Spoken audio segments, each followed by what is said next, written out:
wagamba ntino buli saa 7 ezituuka nga ndye emmere njolo buto ne lubenga lwindirira ekyo kakati nekituuka essaawa 7 gwe n'otolya olw'okuba simanyi oli mu meeting olw'okuba okyalina akabimbi k'omaliriza wali n'ogenda mpaka saa 10 obuzibu obujjawo nti bwo olubuto bwe zituuka essaawa ziri 7 nga buyiwa nga busecretinga juices ezenkambwe ezokya emmere kati izo zibadde kwokya mmere kyokka zisanze emmere temuli waliwo byenda kati ngenda nesebusa ye ng'atandika mu lubiri gwe ng'atandika okugoya n'ebyagoya tebiriimu ekibaamu kwe kuba nti no amabwa alumugajja lwekyo nti bugenda sebusa yegoya obwoya buweddeko eyo ziri juices nga zitandika okwokera ddala nga zitandika wamabwa kyava tulabula okozesa ennyo bintu nga bino obuchewing gum nabalabula kuberi bali bagamba bane baleeta emmere mwetegeke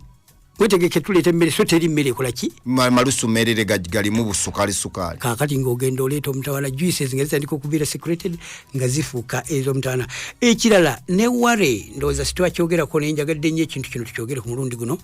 ekigambo kye bayita okutya oba okweraliikirira kya mutabwana nnyo olumu tugamba nti kayite baga nti ekikango tekimanya muzira olumu osookuba tokisobola kitegeka anti oba ogenda kyetegekera naye wadde togenda kyetegekera wandibadde oyiga nnyo okukontrolinga ebintu ebimu byomanyi nti bikireeta tugambe munaye wali ebbanja kati bwebanga wali ebbanja omusajja nakuteekako pressure biki oba oli awo mpozi nga olina mu ruumu yawo olengera bwoti nga zze n'abasirikale okwekanga obwekanza okukokakokka kutera nnyo okutaataganya gugukira mu lubuto faninaabo nekuleeta digestive juices ez'okubeera secreted nga zanguyiriza nazo okimanyi nti nno wali okyolobye ku muntu nga yeekanze n'afuuyisa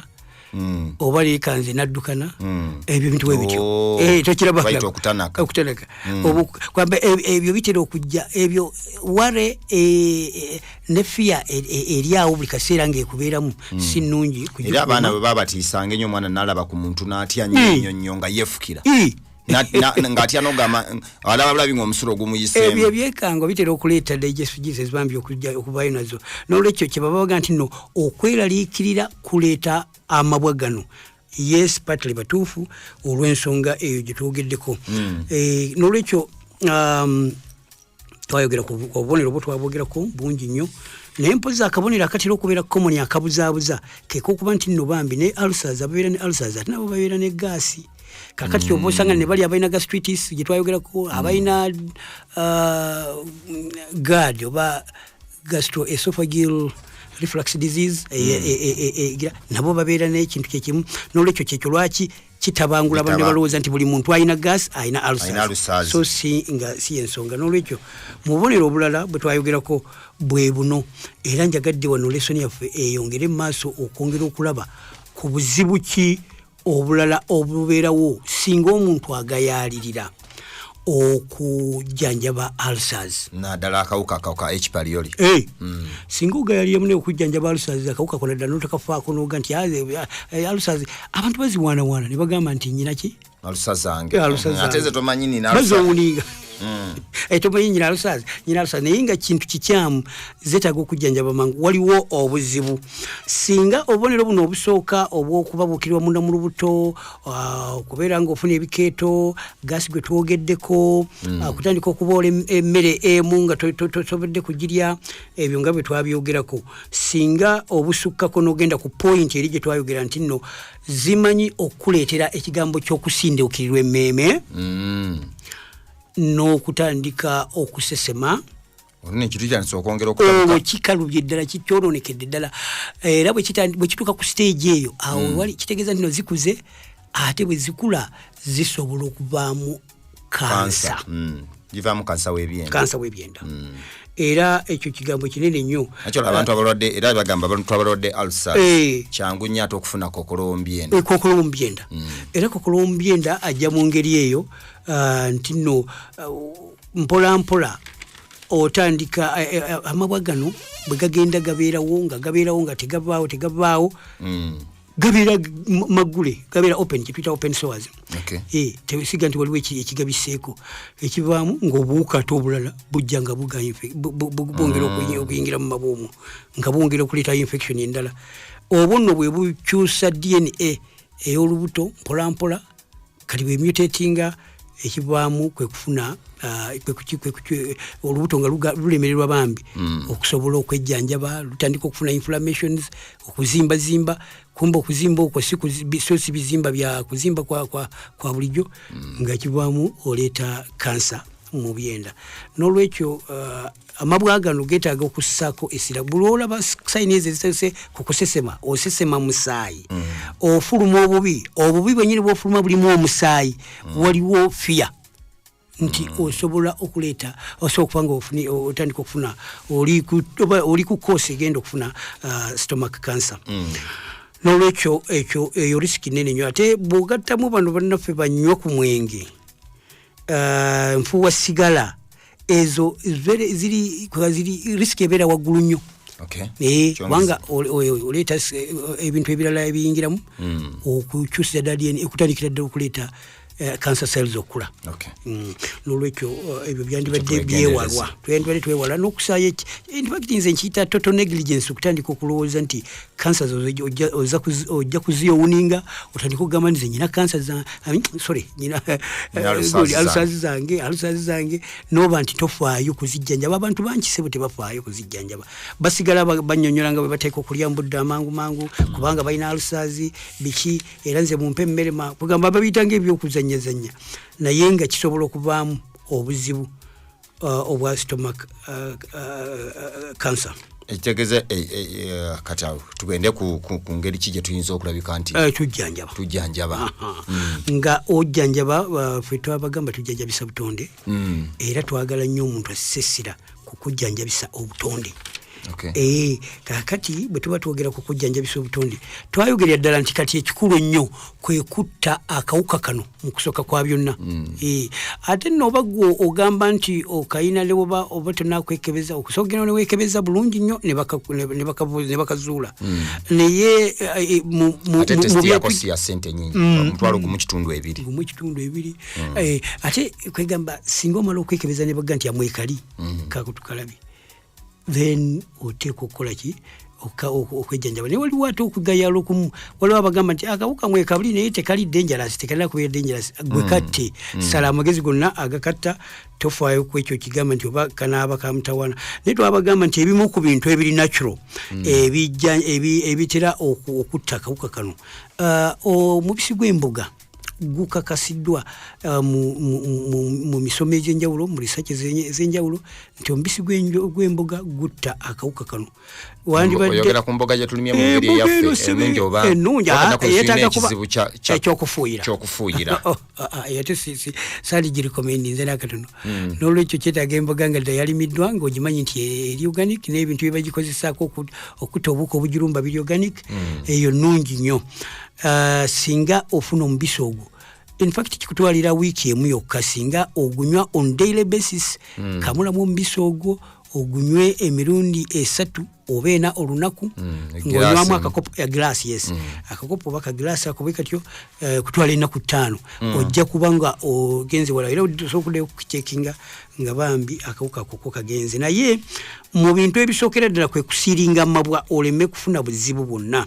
amabwa gano gasiringibwa na biseerera nakibagamba ekyo nti noonya ebiseerera bibeere mu bulamu bwo yongera buli kaseera okuba nti olya ebiseerera twabyogerako naye nga twagamba nti okula gwe tumanyire ddala nga ye mukulu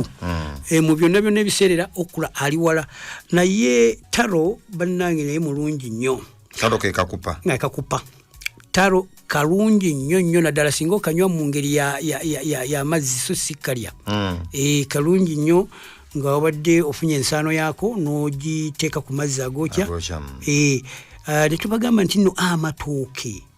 malungi nnyo olyozaako n'olisalasala nga bwe liri n'olyanika n'ofunamu ensaano eyo eyongera ku kiseerera okuba nti nno kijja bulungi nnyo vitamin C tegeze amukusonga lwaki abantu bali amatooke nayawulira nga gabookya olw'ensonga nti akawuka bw'oba obadde okalina nako oba okakutta awaluma oyogedde olwensonga ebirungo byennyini kuba bangamba n'eddagala lyennyini erikola kawuka ako balijja mu kigogo ekyawakati bakitwate ekyawakati mu mboga mu kitooke mugogo mu mugogo mwe bakamula emu ku juices ezikola eddagala erita exactly oyogedde ddala bulungi nnyo era mu katabo kaffe ndooza twakiraga bulungi nnyo akatabo abakagula ne bakasoma obulungi ekitooke engeri gye kiyamba ulcers ng'ate amatooke gennyini ogana amawaate ne bagafumbibwa gaba gamaze okuleeta acid ate go ga mutawaana era abantu abasinga abalwadde ba ulcers tebagalya kubanga gasajjula ulcers naye ate gali genkugambye okugakola mu powder form ge gasingira ddala obulungi kamulali twamwogerako ne tugamba nti alimu ekirungo ekya capsaicin ekyo nakyo kitta akawuka ako kayeni alimu akantu ako akattira ddala ate ali anti-cancer kamanyiddwa bulungi nnyo nga bwe kali anti-cancer n'olwekyo kalungi nnyo kakati twandyagadde nnyo mpozi olw'obudde okuba nti n'obugenda budduka okulaba ku ngeri kijjo kwamba mu bintu ebyandibadde bipreventinga cancer kwe kuba nti no first of all twayogedde nti no ejjanjaba ulcers veewo tokkiriza ddala ekigambo kya ulcers naye mulimu ebintu herbs zenjagala abantu bamanye nga eya aloe vera ekigaji sibe ekigaji kirungi nnyo ku nsonga ya ulcers naye kyojja okukola kwe kukolokota ebyawakati mu kigaji kiyuzeemu bulungi bwoti kati kiri ekiri wakati munda kiri mu kati ekinyirikisi kyamu bikolokote obiteeke mu gundi omwo naye mu kujjanjabira ddala akawuka kano ekinyiriki nga bwogambye sebe ekintu kyekitooke ekyo okigatte wamu kikubire wamu mu kisotte abaganda bakiyitanga binyirikisi ekigambo ekigambo kye bakozesa kinyirikisi kwegamba kigatte wamu mu aloe vera mu kigaji omwo osobola okugattamu kati ate turmeric ekinzaali kyaffe ekiganda kakati turmeric ayinamu kacumin ate bonoleeta ogatemu ne kyamulali kagenderemu awo kekali kakayeni ekyo combination eyo nga bwenjikuwadde nungi nnyo okujjanjaba ne bwabanga kansa badde agezaako okufoominga oba advanced stage eya ulcers ojja atakinze bulungi nnyo ekigaji njogedde ekinyirikisi ekiri wakati ekiva mu wakati w'omugogo ate then nogattako kakamulali kaffe ne turmeric ebyo ebintu bina bikozese bulungi nnyo ebeera combination nnungi nnyo okuba nti nno ekuyamba okujjanjaba ate wayogerako kolala ku oil ono wa black seed oil anti kakati point endala eri ku kawuka kano kantu ako ke bayita ka black seed oil black seed oil ye musaale nnyo mu kukatta bino byonna byenjogerako waliwo byosobola okukoleka ate waliwo ne byotosobola kukola byosobola okugula obuguzi n'olwekyo kintu eri tujjako nti nno ebirala byosobola okujja n'ofuna keka black seed oil naye njagala njogere ku black seed oil ono nti waliwo omungi ali katale ng'ali fake nga oil nga basiba butto yennyini owaffe owa bulijjo webuzibu obuliwo nti ugenda bw'oba ogula black seed oil nga nze ayogera nandige nti omugule mutalemu kubanga ye amukola direct kuva mu nsigo cold pressed tali heated buli lwabeera heated by the way akendeeza amaanyi weewawo gwe kyofuna nga oli kwali heated kiba kingi nti yandibadde kiremu ogifunamu kingi okusinga onakoze cold pressed era kyo kyolwa kiba heatinga naye nga noonya olabire dda nti ofuna ekiwekakasa nti nno kikoleddwa mu ngeri entuufu cold pressed oba extra virgin nga webatera omuyita aba mulungi nnyo kibanga abantu njagala mbalabule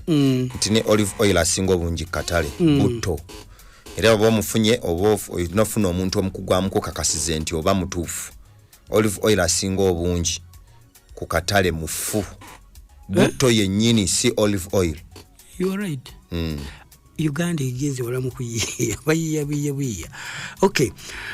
nolekyo ebintu ebyo bikulu nnyo nawaliwo ebintu byenjagala abantu beewale kyekigambo ky'amata abantu balowooza nti nno amata sebo gajjanjaba ulcers era bwagira ulcers nga bagandi mwanyo ku mata amata gagali live mabi nnyo amata gagali live in fact agali live otegeza tinako sabongo kyengamba ngamba live ntegeza go gebakamye mu nte ne bwe bagafumbyeko n'oganywa mbo yagala okujjanja ulcers mu kusoko obuliranga agayisewo ne gasoothing abantu wali niye ate go genyini ye source ya uric acid. In fact,